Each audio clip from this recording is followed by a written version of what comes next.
On April 22, 2026, the Anti-Money Laundering Council appeared before a House committee and broadcasted the vice president's financial data on live national television.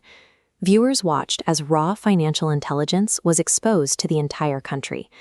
The presentation carried clear implications of irregularity, framing a sitting official before any court had seen the evidence. This event relies heavily on a widespread assumption that an active impeachment investigation creates a blanket exception that allows for the free disclosure of all financial records. However, bypassing strict statutory safeguards in the name of an inquiry compromises the legal validity of the investigation. Transparency cannot exist at the expense of the law. In a democracy, the rule of law must be applied consistently to everyone. Accountability built on a flawed process risks compromising the very system it claims to protect.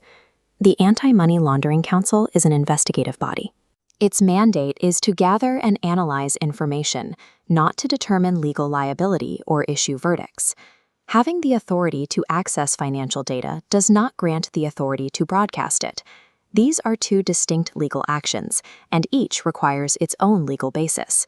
Under Section 8A of Republic Act No. 9160, AMLC reports are legally confidential. This statutory safeguard protects financial data. Moving this data to public broadcast requires judicial intervention, a successful ex parte application before the Court of Appeals.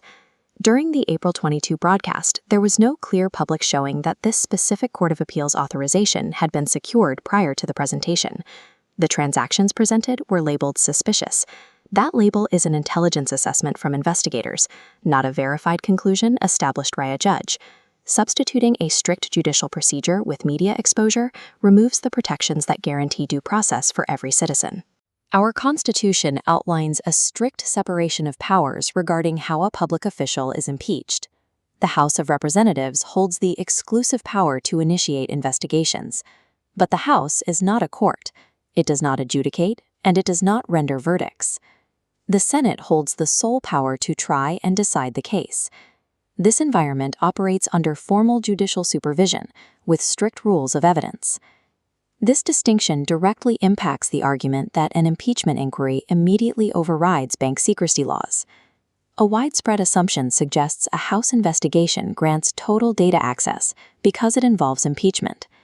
In statutory reality, the legal exception is only triggered when a Senate trial begins, or when the House secures proper Court of Appeals approval. The April 22 committee briefing operated without trial rules, without adjudication, and without any judicial oversight. Taking evidentiary exceptions meant for a formal trial and applying them to a preliminary investigatory committee stretches constitutional boundaries beyond their legal limit. The public exposure on April 22 heavily emphasized a specific financial figure, 3.92 billion pesos. AMLC records track these massive cumulative flows over time, mechanically adding every single deposit, transfer, and withdrawal together into one giant sum. Impeachment inquiries are subject to strict constitutional limitations regarding their scope. The mechanism is designed to address acts committed strictly during the official's current term in office. This visualizes the flaw. The 3.92 billion peso figure aggregates 2 decades, from 2005 to 2026. Applying the constitutional term limit, the relevant period begins June 30, 2022. Isolating data to this legal timeframe drastically reduces the figure to approximately 63.8 million pesos. Despite monitoring these records for 20 years, the AMLC never filed a legal case against the subject while she was a mayor or a private citizen. Utilizing an impeachment mechanism to retroactively audit the entire life of a private citizen tests the limits of constitutional fairness. Presenting massive numbers without their strict temporal context warps the narrative. It turns a failure in data hygiene into public misinformation. If the financial records broadcasted on April 22 bypassed proper judicial authorization, what happens to the impeachment case itself? Article 3, Section 3 of the Constitution protects the absolute right to privacy. In law, the fruit of the poisonous tree doctrine means corrupted collection methods contaminate the gathered evidence. Evidence obtained in violation of constitutional privacy rights becomes legally inadmissible in any proceeding. This animation shows the real-world consequence.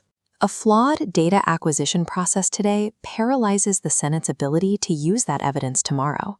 The Supreme Court holds the authority to intervene whenever a process commits a grave abuse of discretion and oversteps constitutional boundaries. Due process, privacy, and the presumption of innocence are not special privileges afforded to a few. They are absolute rights belonging to every citizen. If our institutions strip away these boundaries for one person, the resulting precedent removes those protections from everyone. Accountability and institutional integrity are only as strong as the legal process used to uphold them. Fidelity to the law is the only way to ensure justice survives.